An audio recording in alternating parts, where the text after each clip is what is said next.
Hello বন্ধুরা, কেমন আছো সবাই? আজ আমরা এমন দুজন বন্ধুর গল্প দেখব যারা নিজেদের পাওনাদারকে টাকা দিতে না পেরে পুরো পৃথিবী ছেড়েই মহাকাশে অন্য একটা গ্রহে পালিয়ে যায়। কিন্তু সেখানে যাওয়ার সময় এদের মধ্যে থেকে একজন অমর হওয়ার শক্তি পেয়ে যায়। সে যদি কোনো রকম ভাবে মারা যায় তাহলে পরের দিন সকালেই সে নিজের নতুন শরীর নিয়ে আবার বেঁচে ফিরে আসতে পারবে। আর এই অদ্ভুত সায়েন্স ফিকশন কাহিনী থেকে তৈরি আমাদের আজকের সিনেমার নাম মিকি 17। 2025 সালে মুক্তি পাওয়া এই সিনেমার IMDb রেটিং 6.9।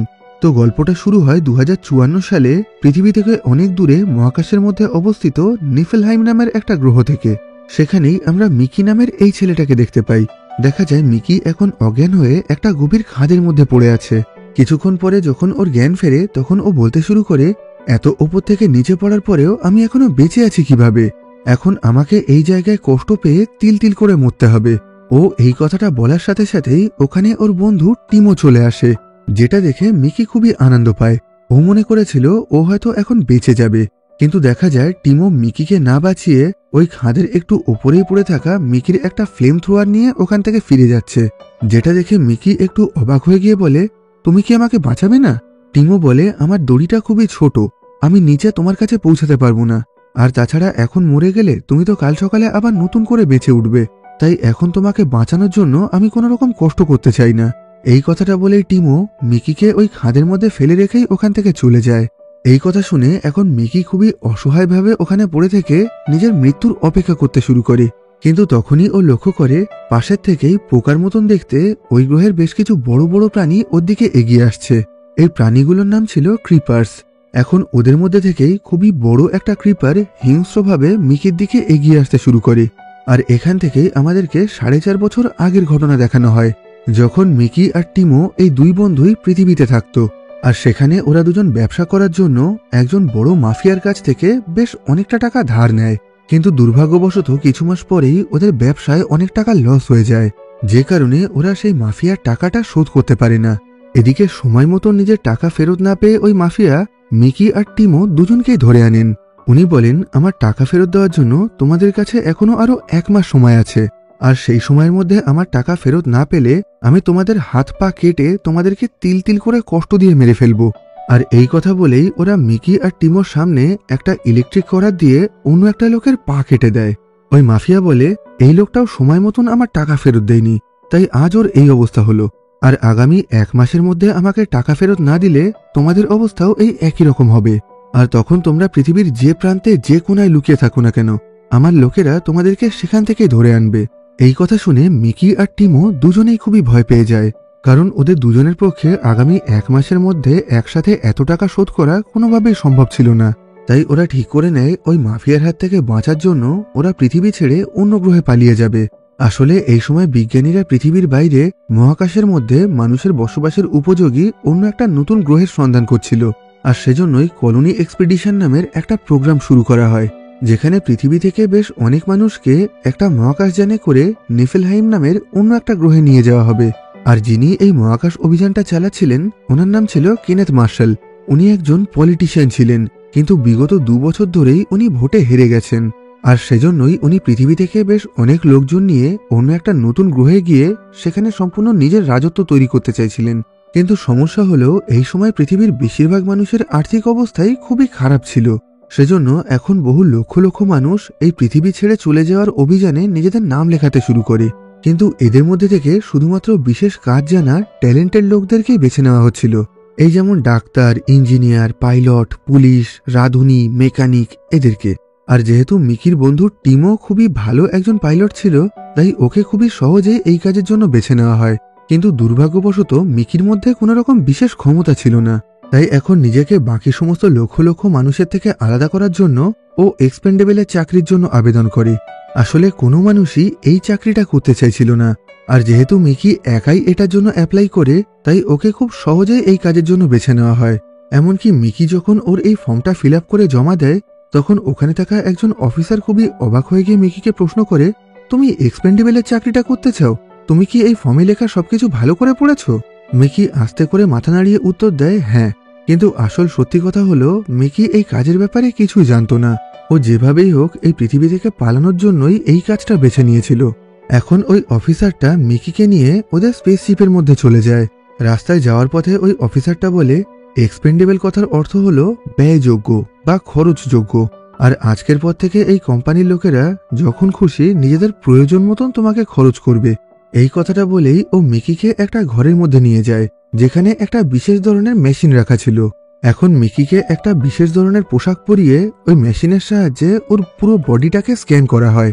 তারপর ওর শরীরে একটা ছোট্ট ইঞ্জেকশন দেওয়া হয়, যার ফলে ছোটবেলা থেকে আজ অবধি ওর জীবনের সমস্ত স্মৃতিগুলো ওর মনে পড়তে শুরু করে।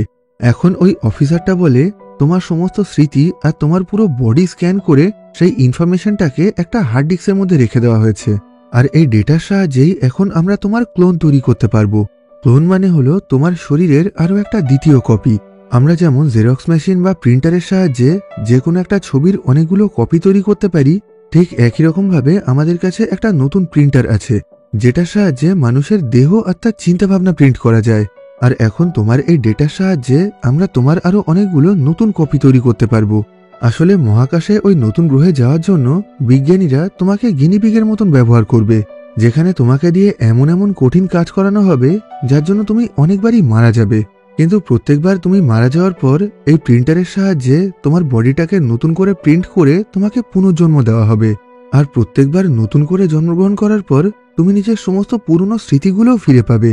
আর এই কথাটা বলার পরেই ওই স্পেসশিপটা মিকি আর ওর মতন আরো হাজার হাজার মানুষকে নিয়ে নিফিলহাইম গ্রহের উদ্দেশ্যে বেরিয়ে পড়ে। ওই নতুন গ্রহতে পৌঁছাতে ওদের 4.5 বছর সময় লেগে যাবে। আর ততদিন ধরে ওদের সবাইকে এই স্পেসশিপের মধ্যেই থাকতে হবে। এই স্পেসশিপটা চালু হওয়ার কিছুক্ষণের মধ্যেই ওখানে কেনেথ মার্শেল আর ওনার ওয়াইফ এলফ এসে সবাইকে মোটিভেট করতে শুরু করেন। আসলে এখন এই কেনেথ মার্শালই এই সমস্ত লোকজনকে অন্য একটা নতুন গ্রহে নিয়ে যাচ্ছিল। এখন উনি সবাইকে বলেন, যেহেতু আগামী 4.5 বছর আমাদেরকে এই স্পেসশিপের মধ্যেই থাকতে হবে, তাই আমাদের সবাইকেই খুবই অল্প পরিমাণ খাওয়া দাওয়া করে আমাদের সমস্ত শক্তি বাঁচিয়ে রাখতে হবে। আর সেজন্যই এখানে আমরা আসল খাবার বাদ দিয়ে বেশ কিছু কেমিক্যালের মতন দেখতে নকল খাবার খাবো। কিন্তু একবার কোনো রকমে ওই গ্রহে পৌঁছাতে পারলেই আমাদেরকে আর কোনোভাবেই চিন্তা করতে হবে না। সেখানে আমরা নিজেদের ইচ্ছা মতন যত খুশি খাওয়া দাওয়া করতে পারবো। আর ওই পুরো গ্রহটাকেই আমরা নিজেদের মতন করে সাজিয়ে তুলব। এক কথায় বলতে গেলে আমরাই হয়ে উঠব ওই গ্রহের নতুন মালিক। এই কথা শুনে ওখানে থাকা সমস্ত লোকজন খুবই মোটিভেটেড হয়ে যায়। কিছুদিন পর এই স্পেসশিপের মধ্যেই মিকির সাথে নাসা নামের এই মেয়েটার পরিচয় হয়। নাসা ছিল এই স্পেসশিপের খুবই হাই র্যাঙ্কের একজন সিকিউরিটি অফিসার। এখানে নাসা আর মিকি দুজনের মধ্যেই বেশ ভালো বন্ধুত্ব হয়ে যায়। আর আস্তে আস্তে ওরা দুজন একে অপরকে ভালোবাসতে শুরু করে দেয়। এই পুরো স্পেসশিপের মধ্যে শুধুমাত্র মিকি একাই সেই এক্সপেন্ডেবলের চাকরিটা করছিল, যে কারণে মাঝে মাঝে বিজ্ঞানীরা ওর উপরে বিভিন্ন রকম পরীক্ষা নিরীক্ষা করত। এই যেমন ওই নতুন গ্রহে বসবাস করার জন্য বিজ্ঞানীরা যখনই কোনো ভ্যাকসিন বা কোনো ওষুধ আবিষ্কার করত, সবার আগে সেই ওষুধটাকে মিকির শরীরে প্রয়োগ করা হতো। আর সেই ওষুধের কারণে ও যদি মারা যেত, তাহলে ওর শরীরটাকে আবার নতুন করে প্রিন্ট করা হতো। ঠিক একই রকম ভাবে যদি ওদের স্পেসশিপের বাইরে কোনো রকম প্রবলেম দেখা দিত, তাহলে মিকিকেই একটা স্পেস স্যুট পরিয়ে ওই স্পেসশিপের বাইরে সেটাকে ঠিক করার জন্য পাঠানো হতো। আর এই কাজটা করতে গিয়েও ও যদি মারা যেত, তাহলে ওর শরীরটাকে আরো একবার নতুন করে প্রিন্ট করা হতো। এক কথায় বলতে গেলে যে সমস্ত কাজ করতে গিয়ে মানুষের মারা যাওয়ার সম্ভাবনা আছে, সেই সমস্ত কাজই মিকিকে দিয়ে করানো হতো। এইভাবে আস্তে আস্তে 4.5 বছর পর এরা সবাই নিফিলহাইম নামের সেই নতুন গ্রহে পৌঁছে যায়। কিন্তু সমস্যা হলো, এই গ্রহের পরিবেশ আর এখানকার হাওয়া বাতাস মানুষের বসবাসের জন্য একদমই উপযোগী ছিল না। সেজন্য ওই নতুন গ্রহে পৌঁছানোর পর সবার আগে মিকিকে ওই স্পেসশিপ থেকে বাইরে বের করে ওই গ্রহের হাওয়া বাতাসে নিঃশ্বাস নিতে বলা হয়। কিন্তু এই গ্রহের বিষাক্ত গ্যাস আর এখানে থাকা ভাইরাসের কারণে ও খুবই কষ্ট পেয়ে মারা যায়। এখন বিজ্ঞানীরা মিকির উপরে এক্সপেরিমেন্ট করে বিভিন্ন রকম ভ্যাকসিন তৈরি করার চেষ্টা করে। আর এই এক্সপেরিমেন্ট চলাকালীন মিকি যতবারই মারা যেত, ততবারই ওর বডিটাকে নতুন করে প্রিন্ট করা হতো। আর এইভাবে মিকি 16 বার মারা যাওয়ার পর অবশেষে বিজ্ঞানীরা এমন একটা ভ্যাকসিন আবিষ্কার করে ফেলে, যেটার সাহায্যে যে কোনো মানুষ খুব সহজেই এই গ্রহের হাওয়ায় নিঃশ্বাস নিতে পারবে, আর তারা খুব সহজেই এখানে বেঁচে থাকতে পারবে। আর এইভাবেই মিকি 16 বার মারা যাওয়ার পর জন্ম হয় 17 নম্বর মিকি বা মিকি 17-এর। এখন ওই ভ্যাকসিনটা আবিষ্কার হওয়ার পর সেটাকে এই স্পেসশিপের সমস্ত মানুষের শরীরেই ইনজেক্ট করে দেওয়া হয়, যার ফলে এখন সবাই খুব সহজেই এই পুরো গ্রহের মধ্যেই ঘোরাফেরা করতে পারবে। এখন সবাই ওই স্পেসশিপ থেকে বেরিয়ে আশেপাশের এলাকাটাকে ভালো করে ঘুরে দেখতে শুরু করে। এখন 4 জন মানুষের একটা দল বানিয়ে তাদেরকে ওই স্পেসশিপের আশেপাশের এলাকাটা ভালো করে ঘুরে দেখার জন্য পাঠানো হয়। এই 4 জনের দলের মধ্যে মিকিও ছিল। এখন ওরা 4 জন মিলে একটু দূরে থাকা একটা বড় গুহার মধ্যে ঢুকে সেই জায়গাটাকে ভালো করে পরীক্ষা করে দেখতে শুরু করে। কিন্তু তখনই হঠাৎ করে ওই গুহার মধ্যে থেকে স্ক্রিপার নামের এই গ্রহের একটা জন্তু বেরিয়ে এসে এদের মধ্যে থেকে একজনের পা জড়িয়ে ধরে। এটা দেখে বাকি সবাই খুবই ভয় পেয়ে গেছিল। সেজন্য সবাই ওই জন্তুটার দিকে এলোপাতাড়ি গুলি চালাতে শুরু করে। আর এই গুলির আওয়াজেই ওই গুহার উপরে থাকা বেশ অনেকটা ভারী বরফ ভেঙে এদের মধ্যে থেকে একজনের গায়ের ওপরে পড়ে, যে কারণে সে ওখানেই মারা যায়। কিন্তু এই ঘটনায় কেনেথ মার্শেল মিকির ওপরে খুবই রেগে গেছিল। উনি বলেন, এখানে তুমি থাকতে অন্য কেউ কেন মারা গেল? তুমি হলে একজন এক্সপেন্ডেবল, আর তোমার কাজই হলো অন্যদের জীবন বাঁচিয়ে নিজে মারা যাওয়া। আজকে তোমার কারণে আমরা একজন মানুষের প্রাণ হারালাম, আর এখন এই কাজের জন্য তোমাকে শাস্তি পেতে হবে। যদিও এই ঘটনায় মিকির কোনো দোষ ছিল না, কিন্তু এখন ও কেনেথ মার্শেলের এই কথাগুলোর কোনো উত্তরও দিতে পারছিল না। এখন শাস্তি হিসাবে মিকিকে ওই গুহার মধ্যে থেকে একটা জীবিত ক্রিপার ধরে আনার দায়িত্ব দেওয়া হয়। আর যতদিন না অবধি ও এই কাজটা করতে পারবে ততদিন ওকে অর্ধেক পরিমাণ খাবার দেওয়া হবে, আর ততদিন অবধি ওকে প্রত্যেকদিন দ্বিগুণ সময়ে মানে 14 ঘন্টা করে কাজ করতে হবে।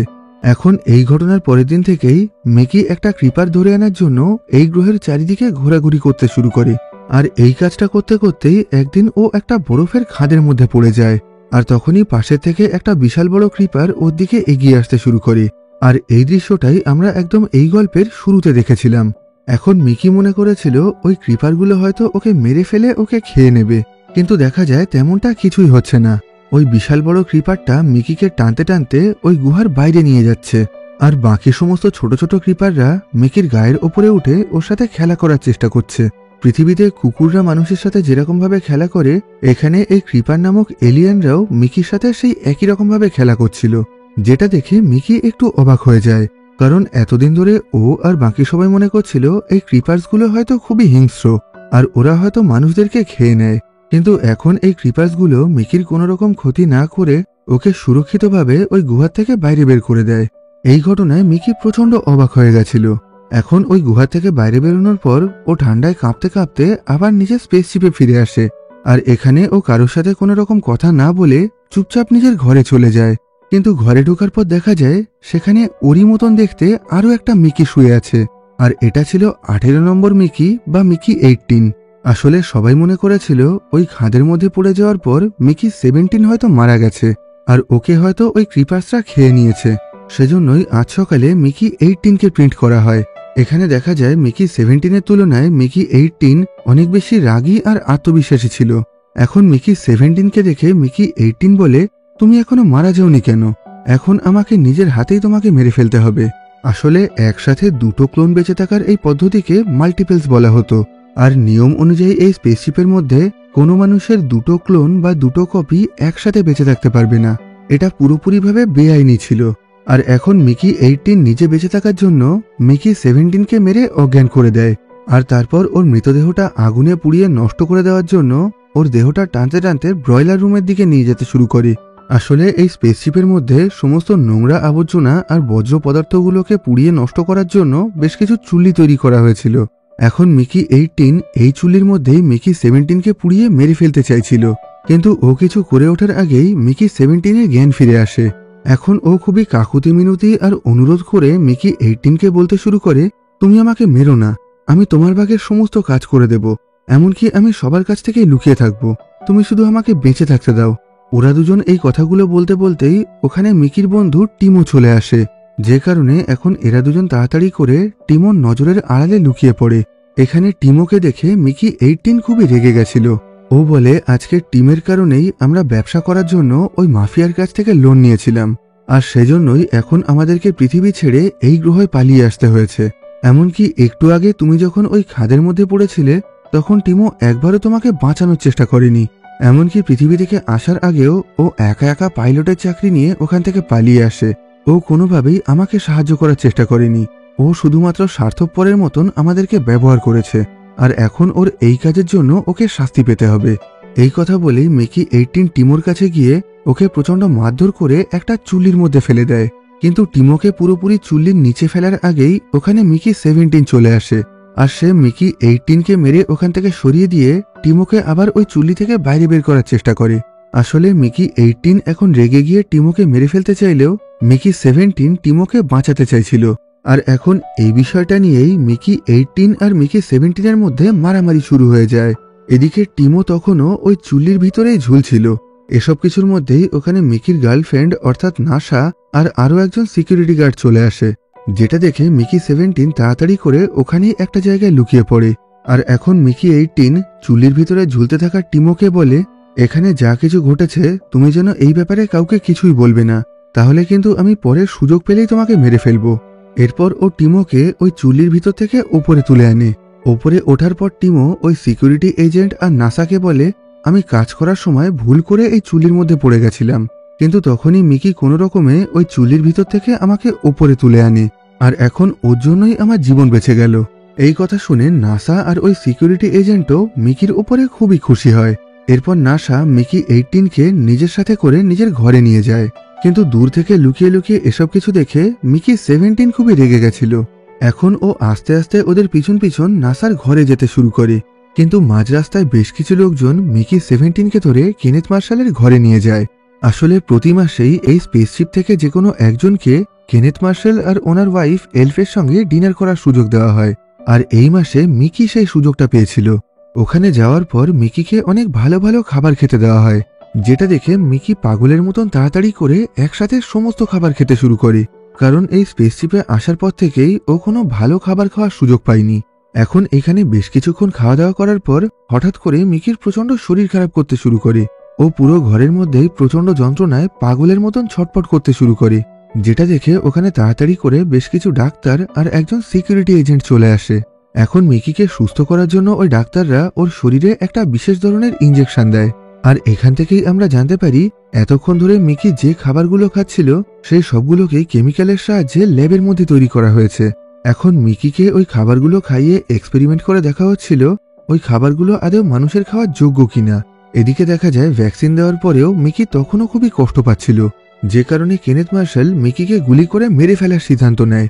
কিন্তু তখনই মিকি জানায় ও আস্তে আস্তে ঠিক হয়ে যাচ্ছে, আর ওকে একটু বেশি সময় দিলে ও পুরোপুরি সুস্থ হয়ে উঠবে, তাই ওকে যেন এখন না মারা হয়। এই সময় পাশেই কাই নামের একজন সিকিউরিটি এজেন্ট দাঁড়িয়েছিল, আর এখানে মিকিকে এইভাবে কষ্ট পেতে দেখে কাইয়ের খুবই খারাপ লাগে।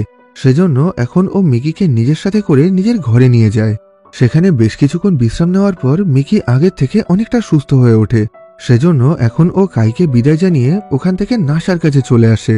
এখন ঘরে ঢোকার পর ও দেখতে পায় সেখানে মিকি 18 আর নাসা একসাথে ছিল।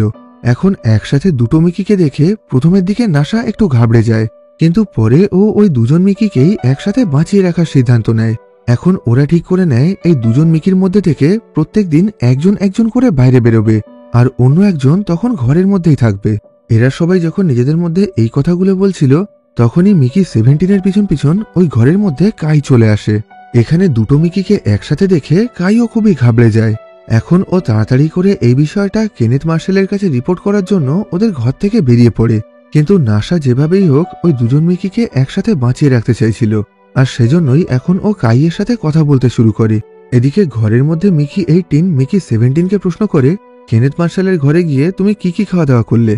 তখন মিকি 17 জানায় কিভাবে ওকে এক্সপেরিমেন্ট করা খাবার খাওয়ানো হয়েছিল, যে কারণে ও প্রচন্ড যন্ত্রণায় মেঝেতে শুয়ে ছটফট করছিল, আর সেই অবস্থায় ওকে দেখে কেনেথ মার্শাল ওকে গুলি করে মেরে ফেলতে যাচ্ছিল। এখন এই সব কিছু শোনার পর মিকি 18 কেনেথ মার্শালের ওপরে প্রচন্ড রেগে যায়। আসলে মিকি 17 অনেক শান্ত আর নম্র স্বভাবের ছিল, কিন্তু মিকি 18 ছিল অনেকটা রাগী আর বদমেজাজি। আসলে মিকি প্রত্যেকবার মারা যাওয়ার পর যখনই ওর বডিটাকে নতুন করে প্রিন্ট করা হয় তখন ওর প্রত্যেকটা ভার্সনেরই স্বভাব একজন আরেকজনের থেকে একদমই আলাদা হয়। সেই কারণেই এখন মিকি 17 খুবই শান্ত স্বভাবের হলেও মিকি 18 খুবই রাগী ছিল। এখন মিকি 18 ঘরের মধ্যে থেকে নাসার ডিউটির একটা বন্দুক নিয়ে কেনেথ মার্শালকে মারার জন্য বেরিয়ে পড়ে। এদিকে দেখা যায় কেনেথ মার্শাল আর তার লোকজন বাইরে থেকে ওই গ্রহের একটা বিশাল বড় পাথরের টুকরো নিয়ে এসেছিল, আর এখন ওরা সবাই একটা লেজারের সাহায্যে ওই পাথরটাকে মাঝখান দিয়ে দু টুকরো করছিল, আর সেটা দেখার জন্য ওখানে বেশ অনেক লোক উপস্থিত ছিল। এইভাবে কিছুক্ষণ পর ওই বড় পাথরের টুকরোটা দুভাগ করার পর দেখা যায় ওর ভিতরে থাকা একটা গর্তের মধ্যে থেকে দুটো ছোট ছোট ক্রিপার্স বাইরে বেরিয়ে এসেছে। এখন ওদেরকে দেখে বাকি সবাই প্রচন্ড ভয় পেয়ে গিয়ে ওখান থেকে ছুটে পালাতে শুরু করে। অন্যদিকে আবার এদের মধ্যে থেকে বেশ কিছু লোকজন ওই ক্রিপার্সদেরকে ধরার চেষ্টা করে। আর এইভাবে অনেকক্ষণ ধরে চেষ্টা করার পর ওরা একটা ক্রিপার্সকে ধরে ফেললেও অন্য একটা ক্রিপারকে ওখানেই গুলি করে মেরে ফেলে। আর চারিদিকে এই সমস্ত হুড়োহুড়ির মধ্যেই মিকি 18 কেনেথ মার্শালকে গুলি করে মেরে ফেলার চেষ্টা করে, কিন্তু শেষ মুহূর্তে ওখানে নাসা চলে এসে ওকে এই কাজটা করার থেকে আটকে দেয়। এখন চারিদিকে এত হুড়োহুড়ির মধ্যেই কেনেথ মার্শাল মিকি 17 আর মিকি 18 দুজনকেই একসাথে দেখতে পায়। যেহেতু এই স্পেসশিপের মধ্যে মাল্টিপল প্রক্রিয়া পুরোপুরি বেআইনি ছিল, তাই এখন মিকি 17, মিকি 18 আর নাসাকে একটা জেলের মধ্যে বন্দি করে রাখা হয়। আর অন্যদিকে সেই ছোট ক্রিপারকে ল্যাবের মধ্যে নিয়ে গিয়ে ওর উপরে বিভিন্ন রকম পরীক্ষা করা হয়, যে কারণে ওই ক্রিপারটা ভয় পেয়ে গিয়ে জোরে জোরে চিৎকার করতে শুরু করে। আর ওর সেই চিৎকার শুনতে পেয়ে দূরের থেকে বাকি সমস্ত ক্রিপার্সরা ওদের স্পেসশিপের দিকে এগিয়ে আসতে শুরু করে। এদিকে দেখা যায় দুই মিকি আর নাসাকে যেখানে বন্দি বানিয়ে রাখা হয়েছিল, এখন সেখানে টিমও চলে এসেছে। এখন টিমও মিকিকে বলে, আমরা পৃথিবীতে যে মাফিয়ার কাছ থেকে লোন নিয়েছিলাম, আজ সকালেই সেই মাফিয়া আমাকে একটা চিঠি পাঠিয়েছে। ওই চিঠিতে লেখা আছে, যেহেতু আমরা ওনাকে সময় মতন টাকা ফেরত দেইনি, তাই এখন আমাদেরকে শাস্তি পেতে হবে। এখন আমাদের দুজনের মধ্যে থেকে যে কোনো একজনকে মারা যেতে হবে, আর তার মারা যাওয়ার ভিডিও রেকর্ড করে সেটাকে প্রমাণ হিসাবে পৃথিবীতে পাঠাতে হবে। আর ওই মানুষটাকে কিভাবে মারতে হবে সেটার নির্দেশও ওই চিঠিতে লেখা আছে। সেই মানুষটাকে খুব কম করে হলেও করাত দিয়ে 13টা টুকরো করতে হবে। আর আমরা যদি এই কাজটা না করি, তাহলে উনি পৃথিবী থেকে নিজের একটা লোক পাঠিয়ে আমাদের দুজনকে মেরে ফেলবে। এখন টিমু বলে, এখানে তো তোমরা দুজন মিকি বেঁচে আছো, আর তোমাদের মধ্যে থেকে যে কোনো একজনকে তো এমনিও মারা যেতে হবে।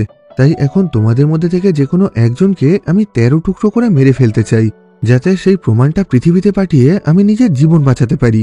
এই কথা বলেই ও মিকি 17কে ইলেকট্রিক শক দিয়ে অজ্ঞান করে ওকে জেল থেকে বের করে মারার চেষ্টা করে। কিন্তু তখনই মিকি 18 টিমোর সাথে কথা বলার বাহানায় ওকে নিজের সেলের কাছে ডেকে এনে ও আর নাসা মিলে টিমোর কাছ থেকে ওই সেলের চাবিটা কেড়ে নিয়ে ওকে মেরে অজ্ঞান করে দেয়। এরপর নাসা ওই সেল থেকে বাইরে বেরিয়ে ওই ইলেকট্রিক করার দিয়ে টিমকেই মেরে ফেলতে যাচ্ছিল, কিন্তু তখন মিকি 17 ওকে এই কাজটা করতে বারণ করে। এসব কিছুর মধ্যেই ওখানে বেশ কিছু সিকিউরিটি গার্ড এসে দুজন মিকি আর নাসাকে কেনেথ মার্শালের কাছে ধরে নিয়ে যায়। রাস্তায় যাওয়ার পথে ওরা দেখতে পায় ওদের ল্যাবের মধ্যে বন্দি থাকা সেই ছোট্ট ক্রিপারের আওয়াজ শুনে এখন বাকি সমস্ত ক্রিপার্সরা এদের স্পেসশিপটাকে চারিদিক দিয়ে ঘিরে ধরেছে। এখন ভিতরে যাওয়ার পর কেনেথ মার্শাল ওই দুই মিকিকে বলে, আগের দিন তোমরা আমাকে মেরে ফেলতে চেয়েছিলে, তাই এখন আমি তোমাদের সমস্ত অস্তিত্বই নষ্ট করে দেব। এই কথা বলেই উনি হার্ড ডিস্কের মধ্যে সেভ করে রাখা মিকির সমস্ত স্মৃতি আর ওর বডি স্ক্যানের ডেটাগুলোকে ডিলিট করে দেয়।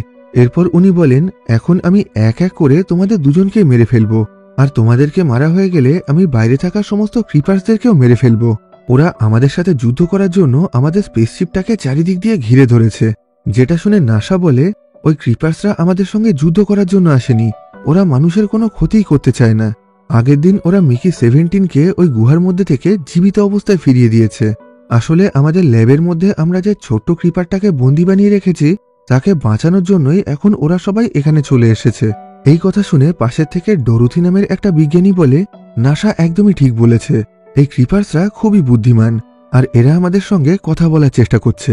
আর এদের এই ভাষা বোঝার জন্য আমরা একটা নতুন ট্রান্সলেটর ডিভাইস তৈরি করেছি। সেই ডিভাইসের সাহায্যে আমরা একে অপরের সমস্ত কথা বুঝতে পারবো। কিন্তু কেনেথ মার্শাল ওদের এই কোনো কথাই বিশ্বাস করতে চাইছিল না। উনি বলেন, তোমরা সবাই ভুল বলছো, এই এলিয়েনরা আমাদেরকে মেরে ফেলতে চায়, সেজন্য আমি এদের সঙ্গে লড়াই করব। এই কথা শুনে নাসা খুবই রেগে গিয়ে বলে, আপনি এতটা মূর্খ হতে পারেন কিভাবে? আপনার এই মূর্খামির জন্যই আপনি পৃথিবীতে কোনো ভোট জিততে পারেননি। আর এখন যদি আপনি বোকামো করে কোনো ক্রিপার্সকে মেরে ফেলেন, তাহলে কিন্তু সেটা আমাদের জন্য খুবই খারাপ হয়ে যাবে। এই কথা শুনে কেনেথ মার্শাল ওর উপরে খুবই রেগে যায়। এখন ও ওই ল্যাবের মধ্যে বন্দি থাকা বাচ্চা ক্রিপারটাকে একটা দড়ি দিয়ে বেঁধে তাকে ওই জ্বলন্ত চুল্লির উপরে ঝুলিয়ে দেয়। তারপর ওই ক্রিপারের গায়ে বাঁধা দড়িটা নাসাকে দিয়ে বলে, তুমি যদি এই বাচ্চা ক্রিপারকে বাঁচাতে চাও, তাহলে এই দড়িটা নিজের দাঁত দিয়ে ধরে রাখো। তুমি এই দড়িটা ছেড়ে দিলেই ওই ক্রিপারটা চুল্লির মধ্যে পড়ে মারা যাবে। এই কথা শুনে এখন নাসা বাধ্য হয়ে ওই দড়িটাকে দাঁত দিয়ে চেপে ধরে রাখে। এদিকে ল্যাবের মধ্যে বন্দি ওই বাচ্চা ক্রিপারের আওয়াজ শুনে বাইরে থেকে বাকি সমস্ত ক্রিপার্সরা খুবই রেগে গিয়ে এদের স্পেসশিপের দিকে এগিয়ে আসতে শুরু করে। এরপর কেনেথ মার্শাল মিকি 17 আর মিকি 18কে একটা বিশেষ ধরনের জ্যাকেট পরায়, যে জ্যাকেটের মধ্যে রিমোট কন্ট্রোল বোম লাগানো ছিল। এখন কেনেথ মার্শাল এদের দুজনকে স্পেসশিপ থেকে বাইরে বেরিয়ে যে কোনো একটা ক্রিপারের লেজ কেটে আনতে বলে। আসলে এখন উনি এইভাবেই এই দুই মিকির উপরে অত্যাচার করছিলেন। উনি বলেন, তোমাদের মধ্যে থেকে যে এই কাজটা করতে পারবে সে বেঁচে যাবে, আর অন্য একজনের জ্যাকেটে থাকা বোমের সাহায্যে আমি তাকে মেরে ফেলবো। এই কথা বলেই এখন ওই দুই মিকিকে একসাথে স্পেসশিপ থেকে বাইরে বের করে দেওয়া হয়। কিন্তু ওরা যাওয়ার আগে ডরোথি নামে সেই বিজ্ঞানী ওদেরকে সেই ট্রান্সলেটরটা দিয়ে দেয়, যেটা ব্যবহার করে এখন ওরা এই ক্রিপার্সদের সাথে কথা বলতে পারবে। এবার এই দুই মিকি একসাথে হাঁটতে হাঁটতে সেই বিশাল বড় ক্রিপারের কাছে চলে আসে। এই ক্রিপারটা ছিল এখানে থাকা বাকি সমস্ত ক্রিপার্সের মা, আর এই ছিল এদের মেন বস। আর এই ক্রিপার্সটাই আজ থেকে বেশ কিছুদিন আগে মিকি 17-এর জীবন বাঁচিয়েছিল। এখন মিকি 17 বলে, তুমি কি আমাকে চিনতে পারছো? কিছুদিন আগেই তুমি আমার জীবন বাঁচিয়েছিলে। ওই ক্রিপার বলে, হ্যাঁ, আমি তোমাকে চিনতে পেরেছি। এবার মিকি বলে, তোমরা সবাই এখান থেকে চলে যাও, না হলে এই মানুষরা তোমাদেরকে বিষাক্ত গ্যাস দিয়ে মেরে ফেলবে। তখন ওই বড় ক্রিপারটা বলে, তোমাদের ল্যাবের মধ্যে তোমরা আমার একটা বাচ্চাকে বন্দি বানিয়ে রেখেছ। তোমরা আমার ওই বাচ্চাকে আমার কাছে ফিরিয়ে দাও। আর তোমরা আমার একটা বাচ্চাকে মেরে ফেলেছ, তাই তোমাদের মধ্যে থেকে যে কোনো একজন মানুষকে মরতে হবে। আর আমার এই শর্তগুলো পূরণ করলেই আমি এখান থেকে চলে যাব। কিন্তু তোমরা যদি আমার কথা না শোনো তাহলে আমি তোমাদের সবাইকেই মেরে ফেলবো। এই কথা বলেই ওখানে থাকা সমস্ত ক্রিপার্সরা একসাথে জোরে জোরে চিৎকার করতে শুরু করে। এই আওয়াজটা এতটাই তীক্ষ্ণ ছিল যেটাকে কোনো মানুষের পক্ষে সহ্য করা সম্ভব ছিল না। এখন ওই বড় ক্রিপারটা বলে, আমাদের এই চিৎকারের সাহায্যে আমরা সমস্ত মানুষের মাথা আর তাদের ব্রেন ফাটিয়ে ফেলতে পারবো। তোমরা কোনোভাবেই আমাদের সাথে লড়াই করতে পারবে না। তাই তোমরা যদি বাঁচতে চাও তাহলে আমার শর্তগুলো মেনে নাও। এই কথা শুনে মিকি 17 দূর থেকে এদের স্পেসশিপের দিকে তাকিয়ে ল্যাবের মধ্যে বন্দি থাকা সেই বাচ্চা ক্রিপার্সকে ছেড়ে দেওয়ার জন্য ইশারা করতে শুরু করে। এখন দূর থেকে সবাই ক্যামেরার সাহায্যে মিকির ওই ইশারাটা দেখতে পাচ্ছিল। কিন্তু এখানে মানুষের সাথে এলিয়েনদের কথা বলার এই বিষয়টা কেনেথ মার্শালের একদমই পছন্দ হয় না। সেজন্য উনি ঠিক করে নেয় উনি সমস্ত এলিয়েনদেরকে মেরে ফেলবে। আর সেজন্যই উনি নিজের বেশ কিছু লোকজন আর অস্ত্র নিয়ে ওই এলিয়েনদেরকে মারার জন্য স্পেসশিপ থেকে বাইরে বেরিয়ে পড়েন। রাস্তা দিয়ে যাওয়ার পথে উনি আশেপাশে থাকা সমস্ত ক্রিপার্সদেরকে ফ্লেম থ্রোয়ার দিয়ে পুড়িয়ে দিতে শুরু করেন, যেটা দেখে বাকি ক্রিপাররা প্রচন্ড রেগে গেছিল। এখন ওরা সবাই একসাথে হয়ে মানুষের ওপরে আক্রমণ করার প্রস্তুতি নিতে শুরু করে। এদিকে কেনেথ মার্শালকে আটকানোর জন্য মিকি 18 দূর থেকে ছুটে এসে ওর উপরে আক্রমণ করে দেয়।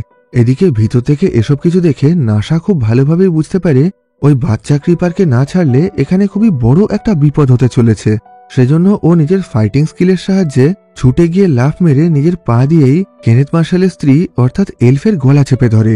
এখন নাসা বাকি সবাইকে বলে, তোমরা যদি এই বাচ্চা ক্রিপারকে না ছাড়ো তাহলে আমি এখনই এলফের গলা চেপে তাকে মেরে ফেলবো।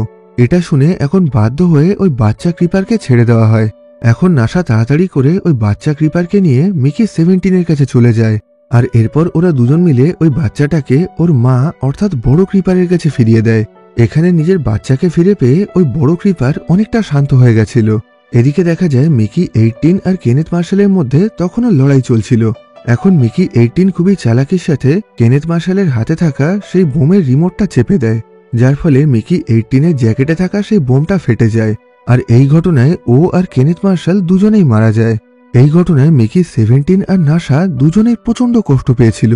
এখানে সমস্ত মানবজাতিকে বাঁচানোর জন্য মিকি 18 ইচ্ছা করে নিজের জীবন দিয়ে দিয়েছিল।